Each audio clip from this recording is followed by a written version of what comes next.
నేను ఒక సినిమాగా తీసుకొని ఉంటే కనుక ఆ చాయిస్ వేరే డిఫరెంట్ గా ఉండేదేమో.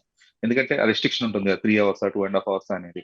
బట్ ఎప్పుడైతే ఒక 8 episodes అనేది వచ్చేటప్పటికి యూ ఫార్మాట్ అండి. Were able to expand everything, explain everything అనిపించింది. ఫార్మాట్ అండి. ఇప్పుడు 'తండేల్' మూవీ వచ్చింది. సేమ్ కథా వస్తువు. True. At the same time అది 2.5 గంటల్లో చెప్పారన్నమాట బేసికల్‌గా. Of course that's a one punch actually. It's a nice T20 kind of thing. 6 after 6 after 6 after 6 kind of thing. But this is a test format అన్నమాట. It's a proper long. Text format. Yeah, and we have seen a recent test actually how Siraj Miya, turned the fifth day, చాలా bore కొట్టింది అంటారు. But 4 days అండి.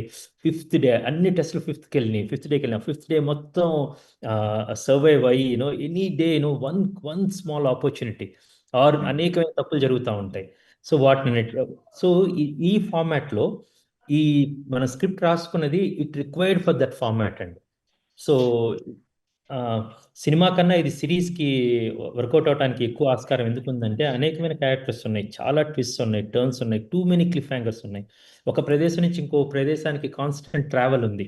వాళ్ళ ఊరు వదిలిపెట్టి గుజరాత్ రావటం, గుజరాత్ వదిలిపెట్టి సముద్రంలోకి వెళ్ళటం, సముద్రాన్ని వదిలిపెట్టి సరిహద్దు తీరాలు దాటడం, తెలియని గీతలు దాటిన తర్వాత పట్టుబట్టం, ఆ పోర్టు నుంచి వాళ్ళు ఒక ప్రిజన్కి వెళ్ళటం, మళ్ళీ వెనక్కి తిరిగి రావటం అనేది అనేకమైన పాయింట్స్ ఉన్నాయండి. అన్ని టచ్ చేయడానికి the series can do more justice for this story.